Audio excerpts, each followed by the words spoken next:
आ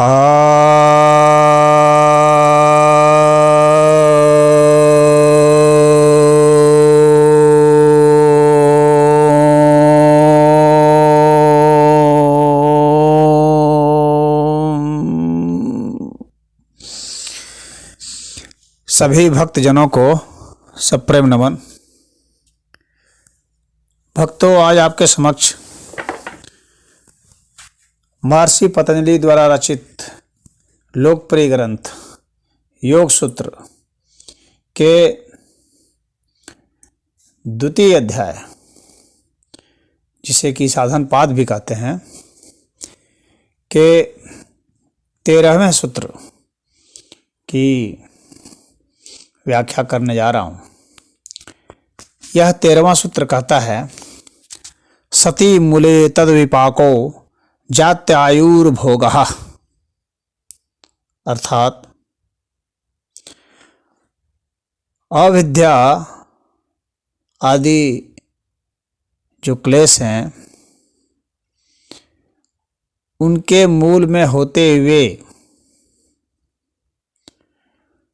कर्माशय का फल जाति, आयु और भोग होता है।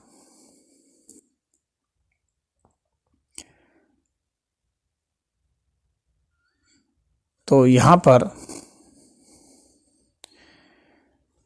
पतंजलि जी ने अगले जन्म का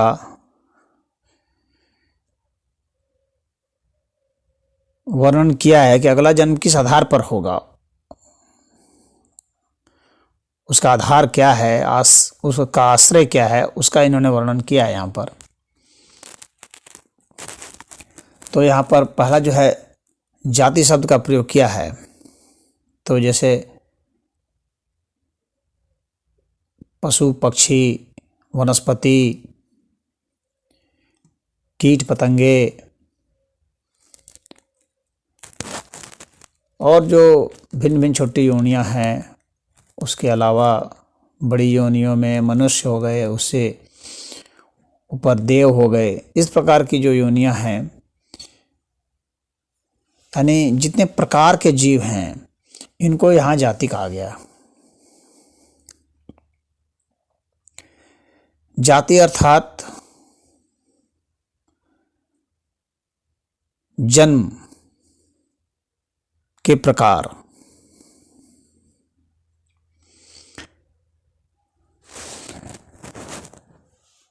तो अब इसके बाद यहाँ है आयु, यानी कोई जो जन्म लेता है वह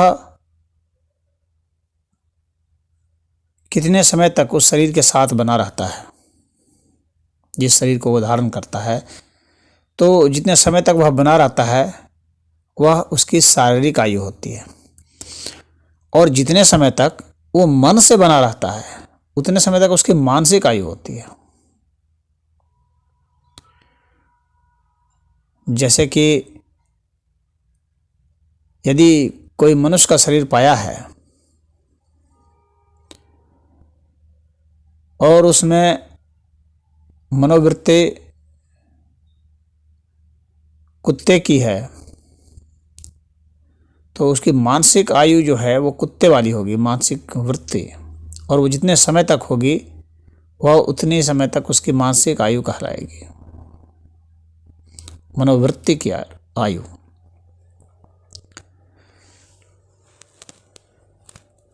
और उसकी रह रह करके अगर कई कई तरह की वृत्तियां जन्मती हैं, तो उतने उतने समय तक की आयु उन योनियों की उसकी कहलाएगी, और उतने समय की वह आयु मानी जाएगी। तो शारीरिक आयु और मानसिक आयु इस प्रकार का जीवात्मा जो है एक शरीर को धारण करने के बाद प्रकट करता है। इसके बाद भोगः है कि यह जो शरीर है अपने उन मनोवृत्तियों के आधार पर अपने इन इंद्रियों से विषयों को भोगता है। रूप, रस, गंध, स्पर्श। तो इन विषयों को ही भोग कहा जाता है।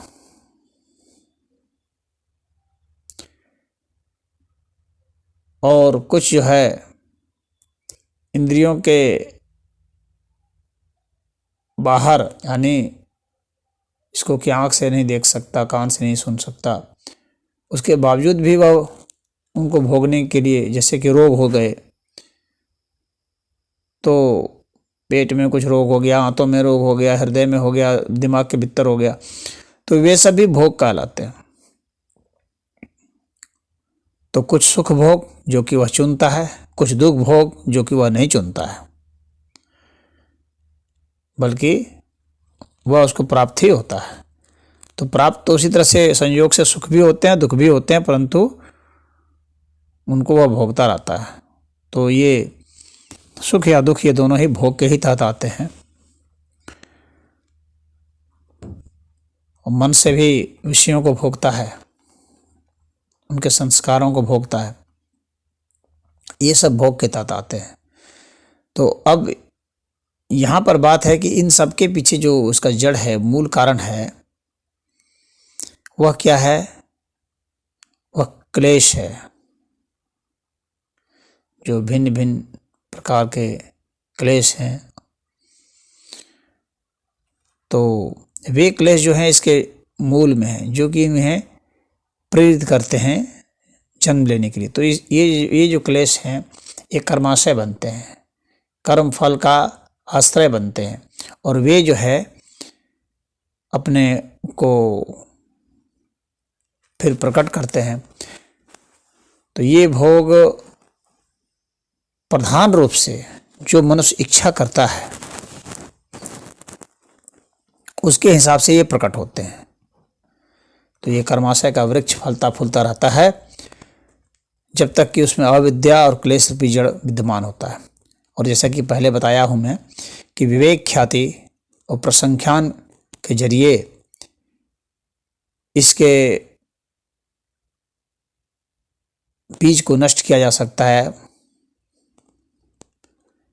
वृत्तियों के बीज को। तो कर्माशय रूपी वृक्ष जो है फिर फल देना बंद कर देगा, निवृत्त हो जाएंगे उससे आप।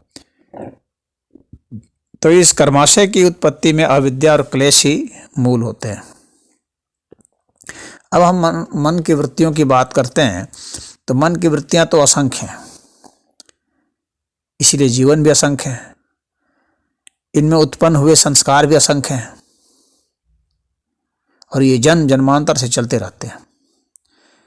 तो ये जो कर्माशय के संस्कार हैं, ये चित्त में जब प्रबल रूप से उत्पन्न होते हैं, यानी जब हमें किसी चीज़ को भोगने की प्रबल इच्छा जागती है, तो उसे प्रधान कहा जाता है। वो मुख्य है, बाकी रहते हैं वे गौण रूप में रहते हैं, या सहायक रूप में रहते हैं, या दबे रहते हैं, या उस समय तक जो है वो एक तरह से निरपेक्ष किस्म के होते हैं। तो ये जो प्रधान होते हैं ये शिथिल रूप से विद्यमान रहते हैं जब, तो इन्हें उपसर्जन कहते हैं। तो कभी प्रधान हो जाते हैं, कभी शिथिल रूप से उपसर्जन के रूप में रहते हैं। यानी जो हमारी मनोवृत्तियां होती हैं वे, तो जब प्रधान रूप से जागृत होंगे तो अपने साथ अपने जैसे और भी उनके जो सहयोगी हैं, जो उसी टाइप के, उसी के इर्द गिर्द जिस भाव वाले हैं, उनको जगा देते हैं, और उनके साथ मिल करके एक, समझ लीजिए कि उसकी एक सेना बन जाती है, इच्छाओं की सेना, जो उसी के इर्द गिर्द ताना बाना बुनती है। कोई उसको भोगना चाहती हैं, कोई उसके भोग के लिए जुगाड़ करती हैं, कोई उसमें गुणा गणित लगाती हैं कि वो किस तरह से हम हासिल करेंगे। तो ये सब जो है उसके अभिव्यंजक होकर के उसको जगा देते हैं। और ये जब जग जाते हैं तब अब उस भोग के लिए जो उनको लगेगा कि यह जो है हमारी योनि होनी चाहिए, जिसमें कि ये सारे गुण आ जाएंगे, जिसमें कि हमें भोगने में सुविधा होगी अधिकतम, तो वो जो भी इच्छा जागी है जिसमें भोगने की अधिकतम सुविधा उसको मिल सकती है, तो उस तरह के शरीर को प्राप्त करने की उसमें क्षमता विकसित होने लगी, उसकी मनोवृत्ति उसके साथ आकार लेने लगेगी। जैसे कोई हिंसक प्राणी है, मांस खा रहा है खूब, तो धीरे धीरे जो मांस खाने वाले प्राणी हैं उनमें से किसी को वह जो है चुनने लगेगा, उसको पसंद आने लगेगा। जैसे शेर को या भेड़िया को या कुत्ते को या सांप को या जिसको भी। तो अब उसके दिमाग में उस तरह की बातें आने लगेंगी कि उसको अच्छा लगेगा कि देखो सांप कैसे निगल जा रहा है, कैसे पकड़ ले रहा है, तो उसकी में ये प्रवृत्ति जागेगी। तो उसका धीरे धीरे मन जो है वह सांप की आकृति लेने लगेगा और उसके जैसा व्यवहार करने, खाने का तरीका, उसी तरह से सोचने का तरीका, उसी तरह से शिकार पकड़ने का तरीका सोचेगा। और वो जहाँ भी जाएगा वैसे ही मनोवृत्ति के साथ जाएगा, वैसे ही प्लानिंग बनाना, वैसे ही धूर्तता करना, वैसे ही पकड़ लेना शिकार को। तो इस तरह की मनोवृत्ति जब हो जाती है तो क्या इसका स्थूल शरीर उसका सूक्ष्म शरीर का आकार लेना शुरू कर देता है और तब वो वैसा शरीर फिर पा जाता है मरने के बाद। तो वैसे वैसे जो है उसको कहेंगे कि उसका कर्माशय का फल इस तरह से हो गया। तो अब वो कितने समय तक भोगना चाहता है उसके हिसाब से उसकी आयु वहां पर उसमें निर्धारित होती है, कितनी उसमें तड़प है, कितनी प्रेरणा है, कितनी जिद है उसको भोगने की, उसके हिसाब से ही वह आयु भी पाएगा। तो योनि भी पाएगा और आयु भी पाएगा और फिर वैसे उसके उसमें संस्कार जो बनेंगे वे जाके उसमें फलित होंगे और फिर उसके हिसाब से वह भोगेगा। तो ऐसा भोग भी होगा, तो ऐसा जन्म पाएगा, जाति पाएगा, ऐसी आयु पाएगा और ऐसा भोग पाएगा। तो ये जो कर्माशय होते हैं अपने अनुकूल जो है इस तरह से भोग नियत कर लेते हैं आने वाले अगले जन्म के लिए, तो इसको नियत विपाक कहा जाता है। इसको जो पिछला सूत्र था जिसमें हम लोग दृष्ट जन्म वेदनी कहे थे, तो एक दृष्ट जन्म वेदनी था, एक अदृष्ट जन्म वेदनी था। तो अदृष्ट जन्म वेदनी है तो उसमें उपसर्जन कर्माशय था जो कि अभी शिथिल रूप से पड़ा हुआ है, जो दबा हुआ है। तो अदृष्ट जो है वो उपसर्जन का कर्माशय है जो अभी दबा हुआ है, जिसका फल अभी नियत नहीं हुआ है।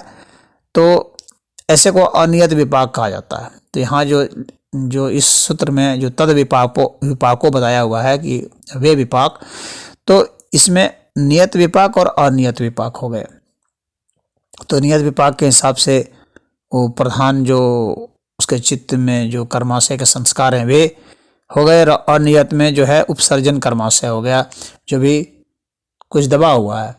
तो जो अनियत है वो जो दबा हुआ है एक तरह से अभी सक्रिय नहीं हुआ है, तो वह क्या कर सकता है, तो वह नियत विपाक को कुछ उसके साथ मतलब क्रिया प्रक्रिया करके और अपना बिना उस तरह का दृष्ट फल दिए हुए वो उसी में नष्ट हो जाता है एक तरह से।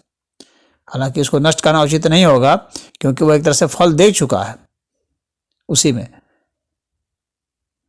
और नियत विपाक भी उसके हिसाब से उतने अंश तक अपने फल को नहीं दे पाएगा, या उसको फल देना भी आप कह सकते हैं, लेकिन वह जो आपको दृष्ट नहीं होगा। दूसरा है कि वह नियत विपाक उसके साथ साथ ही रहेगा और अपने समय का इंतजार करेगा कि जब उसका समय आएगा, अवसर आएगा तो वो अपना फल देगा।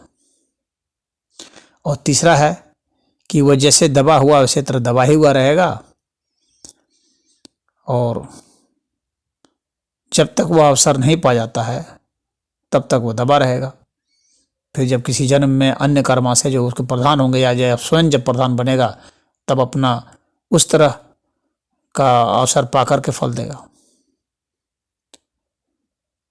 तो इस तरह से ये जो अनियत विपाक है, उपसर्जन कर्माशय है, ऐसे फल देता है। अब कर्मों की भी 3 गतियां इसी के आधार पर इस तरह बनती है जिसको संचित, प्रारब्ध और क्रियमान कर्म कहते हैं। ये 3 तरह के कर्म। तो संचित कर्म में ऐसे हो गए कि जो कई जन्मों से अभी तक मतलब जो इच्छाएं होती आई हैं, जो भोग वो सोच रहा है और तो वे सब अभी हो नहीं पाए हैं, तो वे अभी दबे हुए हैं, संस्कार रूप से अभी कंटिन्यू हो रहे हैं, उसकी इच्छाएं अभी वैसे नहीं हो पाए हैं कि वे फलित हो पाए, तो वे भी कर्माशय में बने हुए हैं। तो ये सब संचित कर्म कहे जाते हैं। ये कभी मौका पाने पर बाद में कभी फल देंगे, उसके हिसाब से जन्म भी मिलेंगे, उसके हिसाब से आयु भी पाएंगे, उसके हिसाब से भोग भी पाएंगे। और कुछ जो कर्माशय में जो इस तरह के जो संचित कर्म पड़े हुए हैं, उनमें से कुछ जो सक्रिय हो गए हैं और सक्रिय होकर के प्रधान रूप धारण कर लिए हैं और अपने अनुसार जो है शरीर को प्राप्त कर चुके हैं और फल देने के लिए तैयारी कर चुके हैं, तो उसका इस जन्म में फल हो भी रहा है, तो वो प्रारब्ध कर्म कह दिए जाते हैं। और अब इसके बाद है क्रियमान कर्म, जो कि नए नए कर्म कर रहा है, नई नई इच्छाएं जागृत हो रही है, नए नए संस्कार बन रहे हैं, तो ये सब क्रियमान कहलाते हैं।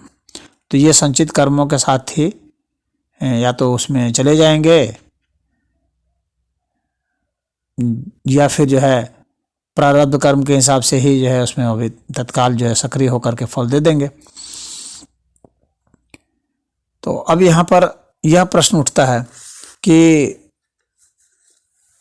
मनुष्य जो है ऊपर नीचे किसी भी योनि में जा सकता है, तो क्या यह विकासवाद के सिद्धांत को मतलब नज़रअंदाज करता है? तो मैं कहूँगा नहीं। अगर नीचे भी वह जा रहा है, नीचे की योनि में, तो वह भी एक विकास ही है, क्योंकि मूलतः वह अपने मनोवृत्ति को संतुष्ट करने के लिए, विकास क्या है, अपने मनोवृत्ति को संतुष्ट करने की इच्छा से वो सब कुछ अपना कर्म कर रहा है, सोच रहा है, तो वह एक तरह से वहाँ अपना विकास पा रहा है और वहाँ से फिर पुनः जो है लौटता है और फिर मनुष्य जन्म में आएगा। तो मूल उद्देश्य तो है कि इच्छाओं की पूर्ति हो जाए और फिर इच्छाओं से मुक्त हो जाए।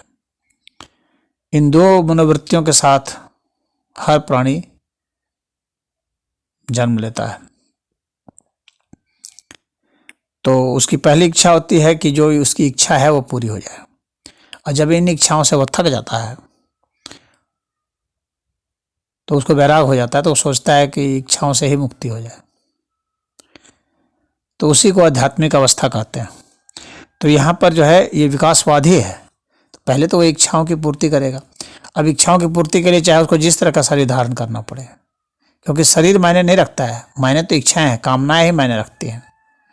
तो कामना के अनुसार से ही जन्म मिलता है, और कामना जो प्रधान कामना हो, जिसके बगैर उसको चैन न पड़ता हो, तो हमारी ये जो वृत्तियां हैं जो हमारे सूक्ष्म शरीर का ऐसे निर्माण करती हैं, और उसके हिसाब से, उस मनोकामना के हिसाब से हम जन्म लेते हैं, हमें शरीर मिलता है। गीता में, उपनिषद में इसी बात को बताया गया है। गीता में कहा गया है, यम यम वापि स्मरण भावम त्यजत्यन्ते कलेवरम तम तम मैं व्यति कौन्ते सदा तद्भाव भावितः। अर्थात हे कौन्ते, यह मनुष्य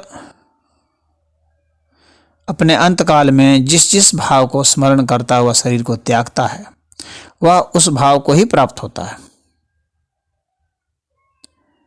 तो जैसा जैसा हम चिंतन करते हैं वैसे वैसे ही हमारा सूक्ष्म शरीर बनता है, और वैसे ही हम पाते हैं अपने स्थूल शरीर को, उस सूक्ष्म शरीर के अनुसार से ही, क्योंकि वैसे ही गर्भ के प्रति हमारा आकर्षण होगा और हम वहीं पर प्रवेश करेंगे। हमारी ऊर्जा उसी तरह से बन जाएगी और वैसे ही का फिर आकर्षण होगा, क्योंकि अन्य को हम ग्रहण ही नहीं करेंगे। तो जैसे जिस तरह के गर्भ को हम ग्रहण करेंगे उसके हिसाब से शरीर बनेगा, और हम उस तरह के गर्भ को ग्रहण करेंगे जिस तरह की हमारी मनोवृत्ति है। हमारे ऊर्जा वैसे ही बनी है, हमें वैसी तरह के भोग की आवश्यकता है, इसलिए वैसे शरीर की ही हमें जरूरत है। हम मेढक बन करके वृक्ष के भोग को नहीं महसूस कर सकते। अगर हमें वृक्ष बनना है तो फिर वृक्ष का ही शरीर चाहिए, मेढक बनना है तो फिर मेढक का शरीर चाहिए।